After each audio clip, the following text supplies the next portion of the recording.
Well, hello racing fans, and welcome to our Gallop TV preview show for Thursday, the 16th of May at the Vaal.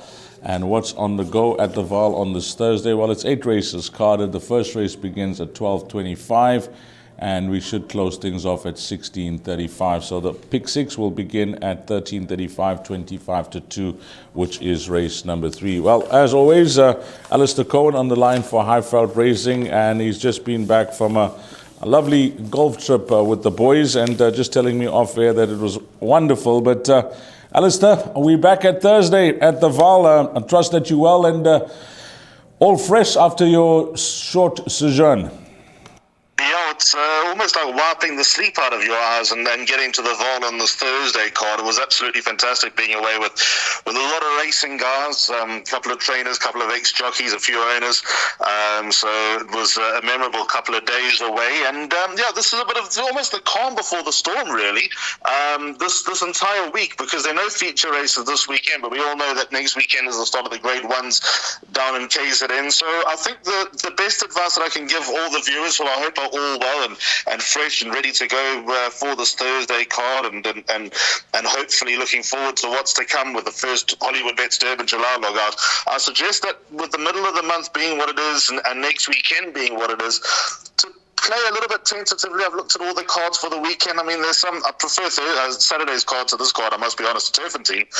But I think don't blow the budget just yet. Save it for the week, save it for next weekend. We'll go hard next weekend, but there's definitely a few chips that we can make, for over the next few days, just to hopefully build a little bit of a bank before the big stuff really happens. Well, I know what happened the last time Alistair Cohen and myself worked. I got the SMSs, the pick 6, well, it paid less than 4,000 Rand. We got it wrong.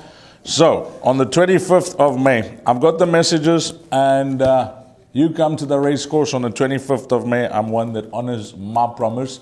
All you need to say is chi chi chow, bunny chow. Come over to Alistair Cohen or myself. You got your bunny. Okay, let's get straight into it. Race number 1, Alistair, Barpot, 12:25. And we are looking at the horses in single figures. Number 4, that's at 4.5 to 10, Alistair. That's an odds-on shot and deep in the red. Number 5 at 8 to 1. And then Hollywoodbets, number 8, the first timer, from 5 to 1 into 3 to 1. What are we doing here? Is this odds-on shot a good thing? I don't know, Alistair, because you're looking at a horse that has had 12 runs that she'll be having on Thursday. Could a first-timer win this? I mean, start made is never a good thing, Dees. I think the first thing to bear in mind is that high number draws should be well suited to the Vaal on Thursday, but this is a small field, so I suspect that you won't need to spend too much to get across. Then look at the unavailable jockeys column on the SA Horse Racing database, and you'll see a lot of the Premier Work Riders are unavailable. Obviously on the back of Work Riders race day, where they get a little bit too excited and the stops are watching with beaded eyes. Good guys like Goodman Daramasi and Artie Feni, Tapiso Matsuele, Pelesina Mokawa, all guys that you respect and follow with a bit of confidence in the Work Riders ranks, are all suspended. Then we got Savannah Valjallo having her second ever ride, and her first ever ride was on the Okapi Ladies Invitational on Lomaron King's Plate there at Hollywoodbets Kenilworth, and she won it. She does a lot of work riding for Paul Matchett in Joburg, various other trainers as well. Stuart Pettigrew is another one. Plus she gets the 1.5 kilo claim, which, as we know, is worth quite a lot.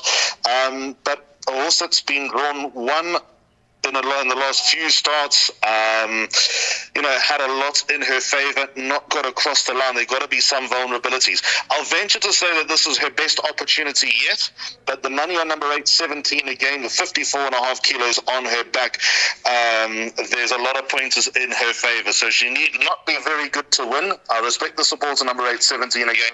If number 4, Gold Agents, is vulnerable, it should be to the first timer who has found a bit of early support.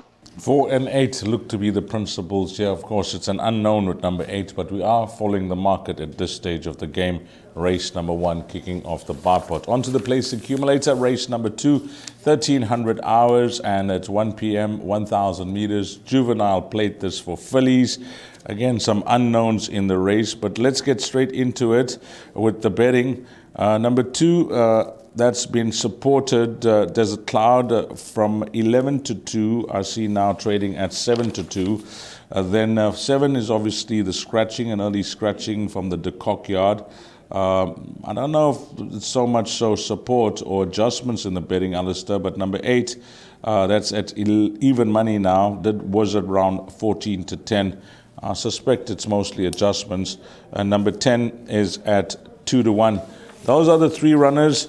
Yeah, obviously we'll have to start off with number 2, Alistair, and find out if you know anything about this first timer who's at 7 to 2 in the betting market. Very smart filly, drawn on what should be the right side of the track. Gavin Larina put a leg over her on Monday. Very happy. She looks to be an out-and-out sprinter. Not fully wound up for her first start, which is the Candice way, but expecting a forward run. So, look, to be honest, they're going into Wednesday's card at Hollywoodbets Greyville. I'm led to believe there are only 4 Bloodstone South Africa checks left. Desert Cloud's ready for a run. It's not like she's been rushed or anything like that. She's ready for the run. She's probably been ready for the last couple of weeks, and 1,000 meters was the only place to place her. So it was a matter of getting to the 100,000 BSA check bonus before they ran out and getting into the right race. So thankfully that's come in time. But then she's gone and found a very strong race with number 8 Rodeo Drive and number 10 Believer, looking to have very, very strong claims and very strong form. Also, this other first time of this Fast 15 horse, number 1 Accept Cookies, could be anything from Roy Magner's yard and the Calvin Habib, but I don't know anything. But genetically, she makes some appeal. But Rodeo Drive should be the horse they all need to beat. She's around even money at the moment. Her last run, I was a little bit underwhelmed with, if I'm honest, because I thought she had beat Fiery Pegasus. I thought she'd go very close to Fiery Pegasus, but the Soma horse just had more to come. So I suppose there's nothing to really got her down and tone her down with that run. But her first run to Simply Majestic stands her in very, very good stead. Simply Majestic has obviously gone on and done a few good things, including winning the Pretty Polly Stakes at grade 3 level subsequently. So that puts Radio Drive in a very positive light indeed. Also out of the first run, horses like Queen of Fire has come out and done okay. So it's going to be hard to turn over number 8 Rodeo Drive. I'm tipping her on top. I'm making her place accumulator banker. Number 10 Believer will be a big chance on the back of her last run to Kindred Heart, who ran close to the best juvenile filly on the half-up Little Ballerina a week earlier. So those 2 horses have to warrant respect, but be very disappointed if Desert Cloud's not in the top 3. If she won, it'll be a great bonus, excuse the pun, but she's got 2 in-form horses to worry about. Okay, thanks to Alistair Cohen for his input on that first timer, but the obvious race runners 8 and 10 there. That will kick off the place accumulator race number 2. The big one, the Pick 6, is over 1,000 meters. It's a maiden juvenile plate, and at the time of recording, 9 is a scratching. Let's have a look at the betting horses in single figures. Again, unknown in the race is number 1, that is at 8 to 1. Number 2 at 6 to 1. Then we go to a horse that's the shortest price favorite on the card, 2.5 to 10, Alistair. Number 7, Wolf Mountain, and number 8 at 7 to 1. Yeah, but we saw, of course, we are previewing this Thursday show on Wednesday, so I want to speak about racing on Tuesday, where a lot of these short price favorites went missing in Kabeka on the poly track. But this horse in this race, Alistair, Wolf Mountain, we know that there's more to come from him. Is he worth taking on here in the first leg of the Pick 6, or we just go with the market and, of course, what we saw first time out? So a couple of stories about this race. The Pick 6 is my suggested bet, which obviously number 7, Wolf Mountain, is in and is my top selection. But the story I want to tell is that as we have stipulated, away this weekend playing golf, and 3 of the owners of number 2 French Bolt were on tour, and so was a certain trainer who's got a 1 to 4 shot in this race, and the banter between them was pretty good. They think number 2 French Bolt's going to improve a lot from the first run to Chocolate Soldier. It's never the pedigree way to get them ready and raring to go first time out. There would have been plenty of meat on the bone, and he should have the advantage of a better draw, and I think the experience would do him a world of good. You could make exactly the same argument for number 7 Wolf Mountain, who in my book was probably a trifle unlucky not to have won. Master Casper stretched every sinew to get across the line and turn over Wolf Mountain. Now, obviously, Master Casper was a red-hot favourite on that day, and I don't think his supporters would have been all that comfortable going through the final 200. So there's definitely something about number 7 Wolf Mountain. Pierce Stratum is retained by the owners, by the Allied Steel Road Racing Syndicate, Arun Shutter and Warren Rippon. So that's obviously Richard doesn't travel to the Vaal too often. So that's why Richard's not riding and Pierre is. So look, Wolf Mountain, very hard horse to beat. But if anyone is going to beat him, it would be number 2 French Bolt. I think French Bolt's a couple of lengths behind at the moment, but expect some improvement. Might be worth taking a few boxed exactas. I've gone both horses in the pick 6. Hoping that 3 of the 5 owners that I was with this weekend can build a little bit of value in the first leg of the pick 6, but under no illusions that Wolf Mountain will have to run below himself for that to happen. 2 and 7 exactas. You can either go straight line, or if you want to go safe, then it is 7 to be 2, race number 3. Race number 4, Jackpot 1,000 meters the distance, and you need to get this bet on by 10 past 2. Number 1 at 9 to 2. Then we go all the way down to horse number 10, which is trading at 13 to 10, and then number 13 at 5 to 2. Just having a look at the race, Alistair, and this 2-year-old filly from the Cornet stable. I'm looking at that form line behind Kindred Heart, and I'm almost certain I saw it represented in race number 1, I think it is. Or race number 2. Yeah, race number 2. Just keep an eye on that form line of Kindred Hearts. I mean, that could tell a story here for this horse in this 4th race called Green Lightning. But it's over 1,000 meters, and I think these 3 horses, numbers 1, 10 and 13 should be good enough here, Alistair, but I tried to, find something to possibly get a result here, and I must admit I can't, because there's lack of depth in the form line of these other horses that have been tried and tested, most of them. Look, Dees, I hate to break it to you and to the viewers, but the form lines of the horses that have chances are ordinary as well. 13 to 10 about number 10, just the two of us, drawn on the inside with the rail set up to favour horses with a high number draw. The Enchanting Lady form line is bang average. Look, just the two of us has the right profile to win. The numbers just suggest that a win's going to be around the corner, but you go a little bit deeper, she's no good thing at 13 to 10 anyway. Then we have number 1 on the card, Dragon, who might have just sort of hit a bit of a flat spot last time out, was doing her best work late, but now she goes back to 1,000 meters. I'm not sure she's got the running style for that. I'd suggest that might be a Richard Faree, the sort of suggestion after the last run when Frozen Fantasy ran away from Dragon. Her first run, she was desperately unlucky. She ran into the pocket for 200 meters. She had nowhere to go. Her second start again, she was desperately unlucky not to beat Empress of Normandy. But, running second to Empress of Normandy, never mind how unlucky you are. What does that say for Dragon? And then last time, she was just on the back foot, couldn't get going in time. So I don't know how she's going to settle her out over 1,000 meters, but maybe she's found the right field to do so. So I'm defaulting to these are my 3 horses in the pick 6, but my top choice, I'm defaulting to number 13, Green Lightning, for the reason that you've given. With Kindred Heart running close to Little Ballerina, with Valiva in race 2 running second in that race to Kindred Heart. If she doesn't need to win, but if she runs very well and what looks to be a much stronger maiden, then number 13 Green Lightning has every chance of building on that first run. I'd venture to say that there was no confidence on debut. There was a drift in the market in a small field. She probably ran above expectations, and that might be a good sign. It's hard to make a case for other horses. I mean, Together Again's got some numbers that make her a runner, but she's a 28-run maiden. She's got the blinkers back on. It's probably more desperation than anything else. 12 Gaelic Dancer would be my next selection. Cabello Matsanyani comes off a bit of a rest. He rides well for Robin Klaasen.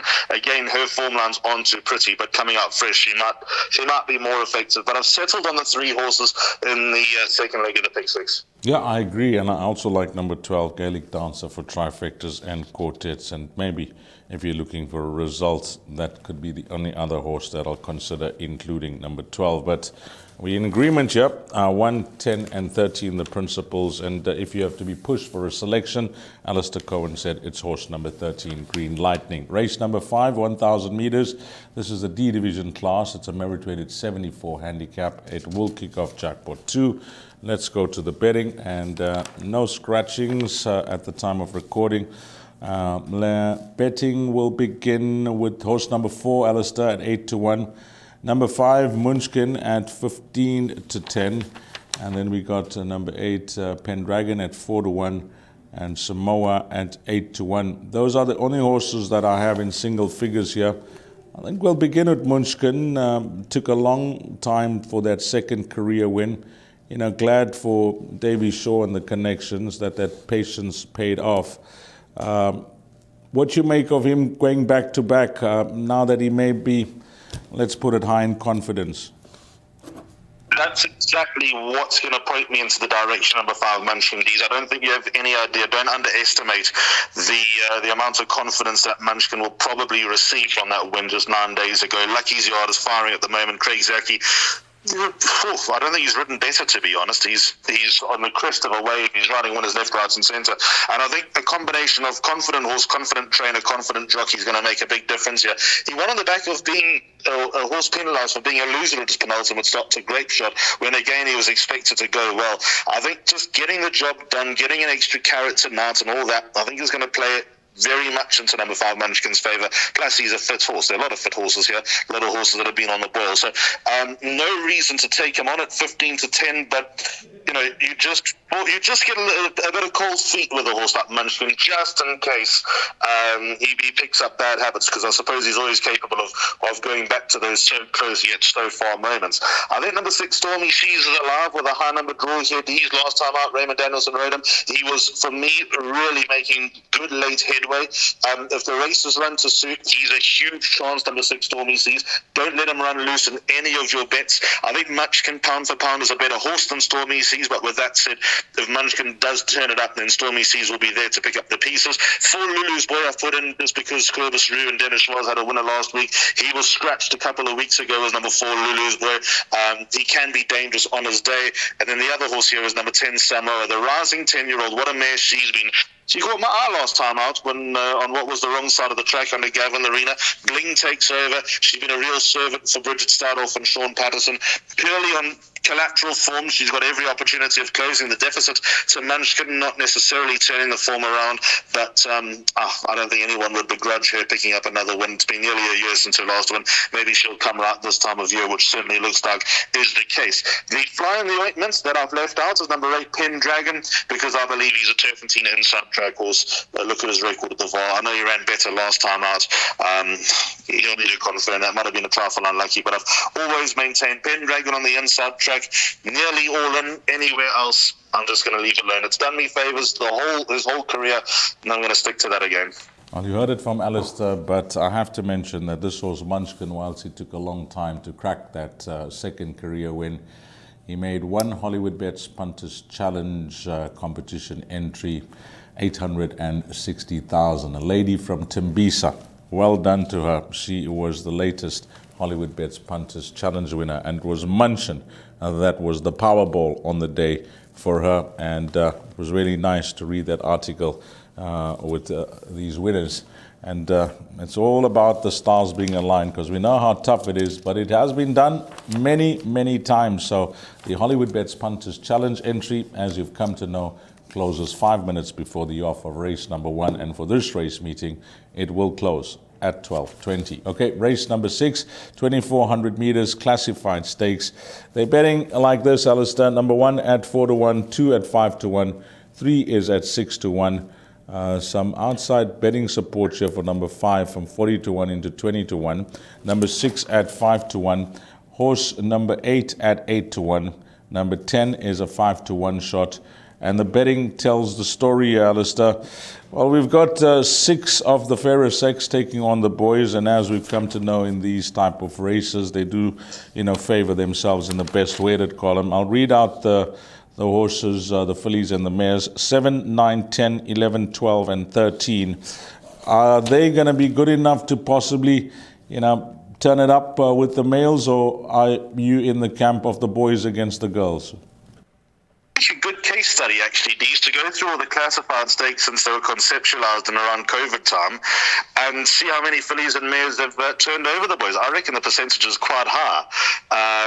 That sex allowance is so vital, and it's, obviously trainers have no fear whatsoever in running their fillies and mares against the male company. I don't know if it gets any harder as you go up in distance, but these races shouldn't be all that much of a headache, but this one is, and I'll tell you why. I was a short head away from banking number 6 Royal Mazarin in all bets. His last run was brilliant. He's needed his runs back, and he's been performing with aplomb. The yards come to hand. I was actually spent about 5 minutes with Joey Somer at Turfentine on Tuesday morning, just having a chat and delivering catalogues for the Cape Racing Winter Sale, which is on the 6th of June at Hollywoodbets Kenilworth, and Joey was full of the joys of life. And the only thing that scared me off was Royal Mazarin is the draw. If he was drawn any better, I know he's got a lot of back straight to work with, but if he was drawn any better, I'd make him a good thing. But I've just been frightened off from that perspective. So he's my top choice, number 6 Royal Mazarin. But even though the price is quite juicy, I'll only make up my mind come race time if I'm actually going to dive in at the price that he is, because I like him, but the draw is obviously a concern. So in the pick 6, which I suggested, my backup are as follows: 1, 2, 3, and 11. So only one of the girls against the boys. Number 1 to the rescue. I'm convinced there's a racehorse there, but he doesn't always put it in. Pierce Stratum seems to get the most out of him. Ridden him twice for his maiden victory and a fourth at his second start. This distance will be absolutely no concern for him. He's a lovely, big, strapping son of Give Me the Green Light. I think he's underachieved, but maybe he's just getting the hang of things now. Number 2, Leeson. I love that little run last time over 1,600 metres to Majestic Palace. I didn't think he could do anything over that trip, but he went close to Majestic Palace. He's back over a better distance now. His good mate, Malasela Kajedi, takes her out for Corey Lensley. He's got every chance. Vesuvio is interesting because I don't know if he's going to get the trip, but he runs like he'll get the trip. Gavin Arena's on board for Tyrone Zaki. We know that Tyrone is brilliant with his stayers. So this will be a test for number 3, Vesuvio. For him, it's going to be duck or no dinner. So I'm not going to take a chance of leaving him out. And then number 11, Ideal Future. Lachelle Kruger's done a wonderful job with his daughter of Futura. Nervin Steely takes the ride. She needs a certain type of ride. Nervin's not got it right just yet. Donald Hirtzen, funny enough, did during winter and the start of spring last year, so maybe she'll come right now, maybe with a little bit more experience of how to ride this daughter of Futura. Nervin will know how to sort of, you have to get her into the clear early away from horses and building a long way out. That's when she's at her best.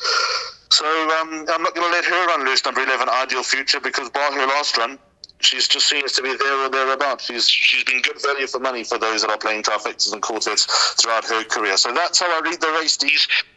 You can probably ask me about any other horse, and you could make a case for anything. I'm happy. 1, 2, 3, 6, and 11 here in race number 6 over 2,400 meters. Because once you try to, analyze some of the form lines, these horses have met each other in the past, weight turnarounds, etc. Then it becomes complicated. I think you just have to aim and hope everything falls into place here. 1, 2, 3, 6, and 11. Race number 6. Race number 7, 1,800 meters, merit rated 76 handicap. The betting here, number 1 at 7-2. Money for Fushimi Inari, number 2, that's been back from 3-1 into 5-2. Hollywoodbets anti-post. Number 4 is at 11-2. And then horse number 7 is at 7-1. I think let's do this, Alistair. In this race, if you're playing the Hollywoodbets Punters Challenge competition, which is growing in stature and in numbers, you can see it on a daily basis. What will be your Hollywoodbets Punters Challenge entry, race number 7? I'm glad you asked. I like a horse here. I've got 4 horses in my pick 6, but I'm going with a horse at double figures as my top selection in my Hollywoodbets Punters Challenge selection, and that's number 9, Romeo's Magic. Because I respect the form and the chances of number 2, Fushimi Inari, and he's a staying 3-year-old, so he's probably not hit his peak yet. But Fushimi Inari and Romeo's Magic have met each other twice. They met on the 13th of January when Fushimi Inari was a length and a half in front of Romeo's Magic. He's got 4 kilos to work with, has Romeo's Magic. Again, they met on the 23rd of March behind the Progressive Marauding Horde. There was half a length in it, and Romeo's Magic comes in 3 kilos better off with number 2, Fushimi Inari. So For me, the market is swayed. I respect the support of number 2 for Shimi Inori. Like I said, he's probably a developing stayer, and I respect his chances. But wherever Fashimi Inori is, purely on face value, number 9 Romeo's Magic should be in front of him.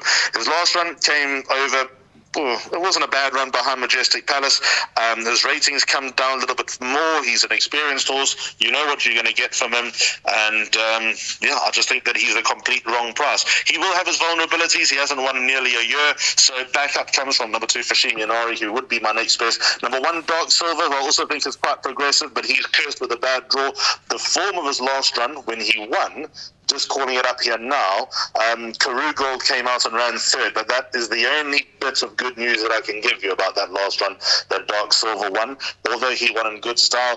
And then number 4, Leo Alado, he's frustrated me, Leo Alado, because he'll stick out in the parade. He's a beautiful horse, beautiful big horse, and I was under the impression that he was a beautiful big slow horse until he got across the line last time beating Guy Alexander. So maybe he's now figured out how to do things and use that big frame wisely. So he goes in on the back of what could be a confidence booster. But yeah, for me, top choice, 9 Romeo's Magic. Well, I'll tell you what, you may not win the Hollywoodbets Punters Challenge competition, but there is a daily prize on a daily basis. It's 5,000 Rand or 10,000 if you play that 50 Rand on your bet slip. And if number 9 has to win, it's easy. It's calculated by the points you're given for that first position, plus the odds of the horse.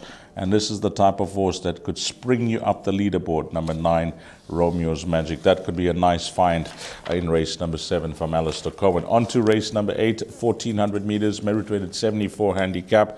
The betting here, number 2, Whirly at 4 to 1. Going to spend some time on him, Alistair. Number 3 at 4 to 1, 5 at 5 to 1, 7 at 6 to 1. Then we got number 9 at 6 to 1 and 11 at 7 to 1. What is happening with the balance? No. This horse, Whirly, I know that we've paid our compliments in the past, etc., to Clinton Binder and of course the horse himself. But last time out, for him to still be going and notch up his, his 14 career win now, and the punters still in his camp. Because if you have a look at last time out, I remember that clearly. Come race time, they got stuck into this fellow. And he's just been one of the wonderful horses, when we look back in days gone by, there's horses that will stand out for various reasons, the champions, the Equus champions, the performances, but, just for sheer will to race and being an absolute soldier, he will definitely be, my memory bank. Geez, what a horse. 14-time winner, over 1.1 million Rand earned. I was actually at the Vaal a week ago when he won, and Clinton Nordia, who's Binder's assistant, just said, there are times I don't know who's older and who's more evergreen, Pierce Stratum or Whirly. What a story he's been. Number 2, Whirly. He runs off a penalty. I think that's the first thing that we need to talk about. He now carries, if you just bear with me, carries 61.5. His rating is now 77, so £2 for being a narrow winner over a fast-finishing Moolah man. But Stratum gets such a tune out of this horse, and this horse responds to Stratum. It's almost a beautiful story.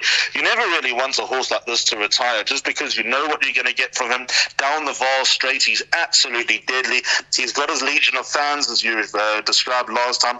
And I was just glad to be on the right wave with him last time out as well, when he looked like he had an advantageous drawn and got a worthy of a ride from Pierce Stratum. If he can do it a week ago, he can do it again.